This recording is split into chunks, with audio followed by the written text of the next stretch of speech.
Bom, boa tarde. Obrigado por vocês estarem novamente aqui no meu canal. Vamos novamente com esse novo vídeo, trazendo hoje a história A Namorada Fantasma. Vamos falar sobre espíritos obsessores, espíritos que nos acompanham por vários motivos. Vamos começar então com a nossa história, A Namorada Fantasma. Por volta dos 15, 16 anos, tivemos uma namorada, uma guria chamada Simone. Claro que não é o nome verdadeiro dela, para preservar a família, os amigos e conhecidos, a gente sempre vai usar um pseudônimo na história. Nos conhecemos ainda nessa fase da nossa juventude, éramos muito ligados, os nossos primeiros namoradinhos, né? Vamos dizer namoradinho, namoradinha, por volta dos 15, 16 anos. Não sabíamos muitas coisas da vida, mas conversávamos bastante sobre futuro, sobre segredos da vida, sobre estudos e sobre a juventude lá da minha época, lá nos anos 80. Essa história aconteceu. Assim, depois de quase 2 anos namorando, essa moça sofreu um acidente, vindo a desencarnar. Ela morreu em tenra idade, ali pelos seus 16, 17 anos de idade, com todos aqueles sonhos que a gente tinha junto. Foi uma dor, um sofrimento muito grande ver aquela das minhas primeiras namoradas, vamos dizer, num caixão ali. O sofrimento foi tão grande, foi tão apertado no peito, que hoje, já passado aí quase 40, 50 anos, ainda a história permanece na nossa memória. Embora já construímos uma vida, entre aspas, aquilo ficou no passado, mas recordações como essa não tem como a gente esquecer. E realmente, depois do desencarne, depois da morte dessa jovem, passei por uma crise muito grande, de sofrimento, de dor, de angústia, de perguntar por que Deus fez aquilo acontecer na minha vida, na vida dela, na vida dos pais delas, dos nossos amigos, da nossa escola, onde a gente se conheceu, né? E naquela época, eu, um rapaz do interior, morava na cidade juntamente com um tio meu, para estudar. A gente estudava e trabalhava durante o dia e estudava de noite. A vida era cansada, era puxada, né? Mas era necessário ser assim. Quantos de nós já não passou por situação semelhante? E às vezes chegava mais cedo da escola, ficava em casa ali sozinho, né? O tio esse, que era um grande companheiro, um grande amigo, sempre junto com a gente, sempre dando conselho. A nossa idade, a diferença de idade era muito pequena, né? Então a gente se considerava quase dois irmãos, né? Diferença de 4, 5 anos, ele era mais velho do que eu, e eu estava ali nos meus 16, 17 anos de idade, né? Então, quando eu estava sozinho, que deitava ali na minha cama para tentar dormir, né? O tio às vezes chegava mais tarde, as minhas aulas terminavam antes, ou eu não tinha aula naquela noite. Eu sentia aquela angústia, aquela solidão de estar sozinho. E enquanto eu deitava na cama, assim, parece que eu escutava sons ao redor de mim, já com a luz desligada, passos, suspiros. Era um indício, assim, um instinto que eu não estava sozinho no quarto. E foram várias noites. De noite e de madrugada eu cansei de me acordar com soluços, sons que me acordavam, e quando eu me acordava eu levantava, ligava a luz, não tinha nada ao redor. E eu sabia que era ela, sabia que era a minha namorada fantasma. Foi assim que eu pensava nos meus pensamentos, na minha maneira de ser, na minha maneira de pensar. Era a minha namorada fantasma que estava por ali, rondando, caminhando, chorando. E eu sofria junto, claro, né? Sofria junto com aquilo. Passou meses, passou assim muito tempo para eu conseguir sair com os meus amigos novamente sozinho, né? Ir para uma noitada, como a gente diz, aonde a gente bebia um pouco, a gente dançava, ia em clubes, ia curtir uma música. E nessas primeiras noites eu não me sentia bem, nenhum ambiente me tranquilizava, me deixava à vontade. E já tinha passado assim quase um ano que essa namorada tinha morrido, né? E eu estava numa festa com amigos do meu serviço, do meu emprego, nós estávamos ali bebendo numa mesa, escutando música, alguns iam, dançavam e voltavam. E durante a noite eu olhava para um lado e eu enxergava um vulto de uma moça toda de branco, e quando eu fixava os olhos, aquilo já não estava mais ali, tinha desaparecido. E eu já com a cabeça meio tonto, tomando uma cerveja aqui, um gin, um tônica ali, então fumando um cigarro naquela época, coisa de jovem, né? Coisas de festa, de baile, né? Tudo. E era um sábado para domingo, nessa época, nesse acontecimento, um sábado para domingo, e esse vulto me apareceu várias vezes, por trás dos casais dançando, lá perto da copa, nas minhas costas, numa outra mesa, eu dava uma virada assim, e aquele vulto aparecia e sumia em segundos, né? E uma vez que eu enxerguei esse vulto mais próximo, era o rosto da minha namorada fantasma. Era ela que estava ali, mas o rosto dela estava transformado, o rosto dela estava brabo, vamos usar essa palavra, comigo, comigo, eu senti que estava bravo comigo. Então, o que que eu fiz?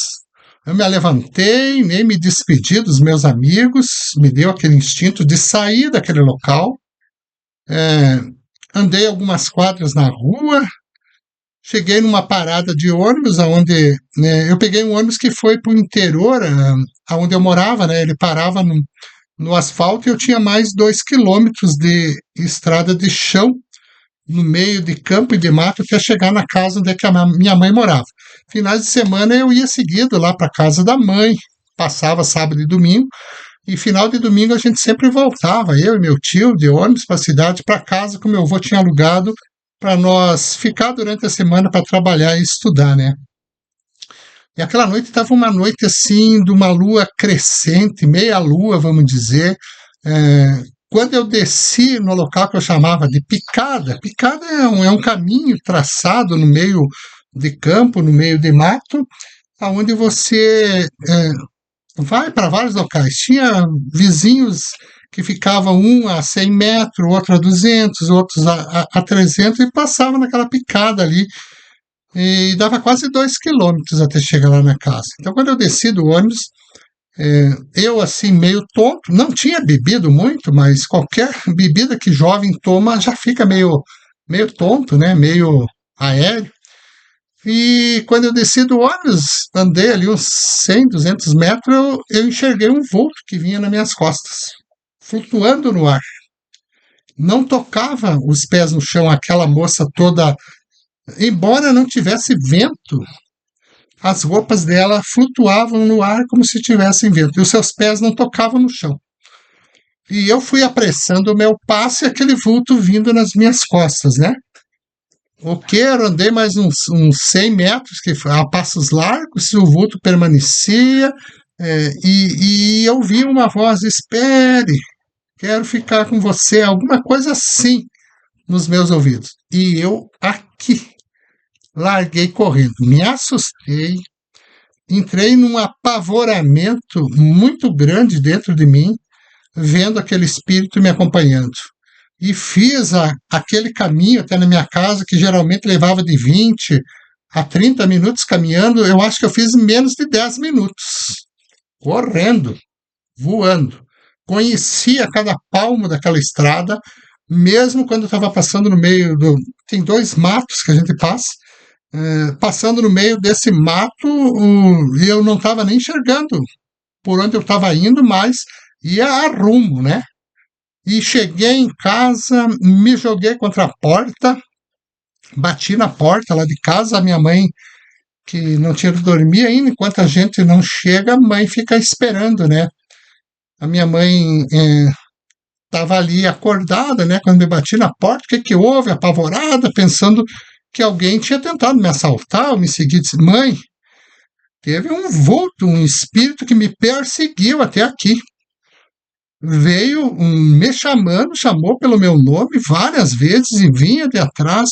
E eu tenho certeza que é a minha namorada, aquela que morreu, que eu lhe contei a história. E me tranquei dentro de casa. E a minha mãe, que era benzedeira, que fazia orações pelas pessoas, que sabia na sua maneira rude de ser sobre espiritismo, espiritualidade, abriu a porta e saiu lá fora. E eu fiquei ali na cozinha, quietinho. E ela saiu com os raminhos de benzedura dela aqui e ali, e eu ouvia que ela conversava com o fantasma que estava lá fora. Ela dizia assim: você já partiu desse plano para o plano dos mortos. O meu filho ainda está vivo. Os mundos de vocês já estão diferentes. Você já não pode mais ficar junto com ele, acompanhando ele. Você está prejudicando tanto ele quanto você. Nas palavras dela, né, na maneira dela falar, era isso que eu entendia que ela estava falando com o espírito. Durou o quê? 5 minutos, 10 minutos, a conversa lá dela. Eu olhava lá para fora e eu só enxergava ela falando com o ar, não tinha ninguém, não enxergava ninguém, né? Mas a namorada fantasma estava ali. Daí a minha mãe fez as benzeduras dela lá fora, entrou para dentro de casa, fechou a porta. Quando ela fechou a porta, lá fora, na calçada de casa, alguém bateu os pés enraivecido. Tu viu o som daquelas batidas dos pés no chão de uma pessoa que não estava gostando da situação, revoltada, com raiva, produziu esse som de batiduras de pés no chão. Minha mãe abriu novamente a porta e disse para ela: vá com Deus, vá com os espíritos, aceite a tua situação. E fechou a porta. Aconteceu aquele silêncio total, não teve mais uma manifestação nenhuma. Os dias passaram, os meses passaram e aquele espírito, a minha namorada fantasma, nunca mais se manifestou. Acabou a perseguição espiritual, acabou aquelas presenças que eu escutava toda noite, lá na casa que nós morávamos, eu e meu tio. A minha namorada fantasma não se manifestou mais.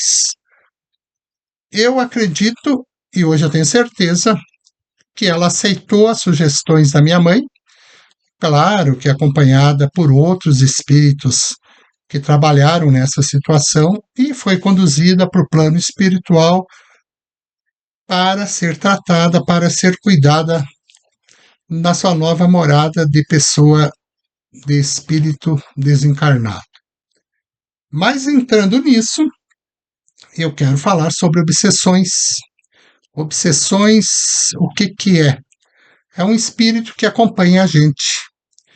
Alguns chamam de encosto, outros chamam de ligação com um desencarnado, perseguição espiritual. Nós, na casa espírita que eu estudo, a gente chama de obsessão. E tem obsessão por vários motivos. Obsessão se trata, numa casa espírita verdadeira, de fé, que trabalhe com o Evangelho de Jesus, com a doutrina de Allan Kardec. Esse trabalho de desobsessão, de retirar um espírito que está te acompanhando por vários motivos, vamos expor daqui a pouco os motivos, é o trabalho de desobsessão. Tem outros tipos de espiritualidade que fazem os seus tipos de trabalhos, tem algumas igrejas que fazem esse tipo de trabalho, que dão outros nomes, que não sei eu citar aqui agora, mas esse trabalho semelhante, cada um dentro da sua doutrina, da sua maneira de entender, da sua maneira de compreender as coisas. Então, obsessão é quando um espírito está ligado com a gente, está próximo da gente, está perseguindo a gente, está às vezes pedindo ajuda para a gente. Pode ser um caso, né, de amor, de alguma pessoa que morreu há pouco, como o caso que eu contei para vocês, que aconteceu comigo.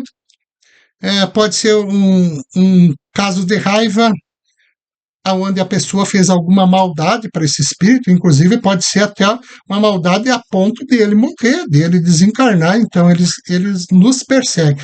Pode ser uma dívida que a gente tenha com esse espírito de tempos antes dele morrer, ou até de outras vidas anteriores, e hoje ele, com raiva, vem nos perseguir. Pode ser também que alguém não goste, solicite um trabalho, vamos dizer assim, para um espírito nos perseguir e nos causar mal. Então, esses são alguns dos motivos das obsessões, dos acompanhamentos. E o que precisa ser feito? Resgates de dívidas com esses espíritos, esclarecimentos que se coloque para esse espírito, geralmente por trabalho de uma equipe espiritual coordenada por um espírito de luz, que faz com que esse espírito compreenda, como a minha mãe fez a minha namorada fantasma compreender, que nós já não pertencíamos mais ao mesmo mundo, que nós tínhamos que aceitar a situação, ela seguir o seu caminho, porque estaria prejudicando a ela mesma e a mim essa ligação, que deixou de ser com o desencarne. Mas, mais tarde, no futuro, depois do desencarne da outra parte, pode se reunir novamente, conversar, ver os acertos e os erros e ver se temos dívidas ainda para acertar um com o outro. Né? Cada um seguir o seu rumo dentro da nova existência de cada um. Então, os trabalhos de desobsessão, geralmente, eles buscam isso. Onde o espírito, às vezes, vem acompanhando a pessoa até a casa espírita, já é meio caminho andado, já por ele ter vindo, porque às vezes ele não vem, ele fica fora da casa, fica na porta, ou fica lá na casa esperando aquele espírito vir ali, se sentir bom e voltar. Então, se o espírito já veio, ele já foi convencido por um grupo de espíritos que está tentando ajudar ele há um longo tempo, ou por espíritos familiares, o que ajuda bastante, um espírito familiar que quer que aquele espírito pare de provocar sofrimentos, provocar mais coisas ruins para a pessoa encarnada e para ele como consequência também. Obsessão, então, é essas ligações que marcam, que causam dor a ambas as partes, mas que a gente deve sempre se reunir em nome de Deus, em nome de Jesus, pedir para a espiritualidade amiga para sermos ajudados, tanto o encarnado como o desencarnado, a aceitar e seguir o seu rumo. Não é se livrar daquele encosto, não é se livrar. É errado para nós cristãos que acreditamos em Jesus não ajudar. É um trabalho, sobretudo, de caridade, de querer perdoar, de querer que aquele espírito se dê bem. Porque, acreditem, quando um obsessor aceita a situação, nos perdoa, nós ganhamos um grande amigo no plano espiritual. Ganhamos dádivas de Deus do céu por ter ajudado aquele irmão. Não é, ele pode assumir formas demoníacas, vamos dizer assim, malvadas, de raiva extrema, mas todo o coração endurecido um dia pode ser suavizado, pode se tornar um amigo nosso. Depois do tratamento no plano espiritual, esse espírito pode vir a ser um grande trabalhador da seara do Cristo, pode se tornar um amigo da gente. A amizade que vai ser construída aos poucos com o entendimento de tudo que aconteceu. A namorada fantasma, que pode perseguir cada um de nós, pode nos causar danos físicos, mentais, espirituais, doenças de todos os tipos. Mas também ela pode sair, nos deixar livres, soltos, com uma fé e uma crença ainda maior na providência divina. É o que se espera, é o que se quer. E esses são os trabalhos que as casas espíritas fazem, e geralmente com muito amor e com muita atenção. Casas que cobram por isso vão receber segundo as suas obras. Dai a Deus o que é de Deus, sem cobrar um centavo, dizia a espiritualidade amiga na doutrina de Allan Kardec, e que hoje a gente prega e segue como verdadeira. Para encerrar, gostaríamos de completar que verdadeiros espíritos obsessores acompanham o que é mais comum, vamos dizer assim, pessoas que usam drogas, grupos de drogados, geralmente enquanto estão ali usufruindo das suas drogas ilícitas, ou até alcoólatras, aqueles grupos de pessoas que estão bebendo álcool nas suas bebidas, também tem um grupo de obsessores ao redor que se alimentam daqueles fluidos que saem dessas drogas e desse álcool. Aonde há vícios, há obsessores ao redor. Aonde há pessoas praticando o mal contra os outros e contra si mesmo, vamos repetir, pessoas que fazem o mal contra os outros e contra si mesmas estão acompanhadas de obsessores. E não é uma namorada fantasma, que mesmo esteja ali contigo, às vezes está por amor, e eles estão por vingança, por ódio, por compartilhar aqueles costumes de usufruir da droga, do álcool. E esses são obsessores muito mais difíceis de se trabalhar e de se equilibrar, de tirá-los da obsessão em simbiose com o encarnado. Mal que eles estão fazendo em grande quantidade para eles mesmos, cada vez mais com energias e fluidas escuras, densas, malignas, destrutivas, que estão causando danos nos seus corpos espirituais, assim como estão causando danos nos corpos físicos dos encarnados, nessa ligação que eles usufruem juntos. Esse é a obsessão mais difícil de se derrubar. Mas com amor, com esperança, com trabalho, com espíritos de luz, com espíritos familiares, com casas espíritas sérias no trabalho, tem-se esperança de se ajudar, e se ajuda a muitos. E quando um espírito desse é recuperado, vai para o plano espiritual, é tratado, e meses, anos depois ele volta, ele é um trabalhador de grande peso na seara do Cristo, porque ele passou por aquilo, ele tem experiência, e essa experiência ele vai ajudar para tentar ajudar a resgatar outros encarnados e desencarnados que estão usufruindo dessa simbiose, dessa junção de aproveitamento dos fluidos, do álcool, das drogas, das seitas demoníacas e outras coisas mais que se pode dizer, dos assassinos em série. São muitas coisas duras, muito difícil de ser superadas, que é essas obsessões. E se elas existem, é porque se tem ligação. E se elas existem, é porque se tem dívidas entre os seres. E se elas existem, é porque se tem que passar por isso. E passando-se por isso, se aprende o que é o grande sentido da vida. A vida é uma escola. Tudo que acontece com a gente é para a gente tirar um aprendizado. ganhar experiência e então poder ajudar outros encarnados ou desencarnados que estejam passando por isso. Por isso, hoje, eu ainda agradeço a essa minha amiga, namorada fantasma, por tudo que eu aprendi com ela, por tudo o que representou a nossa união como encarnado e como desencarnado depois.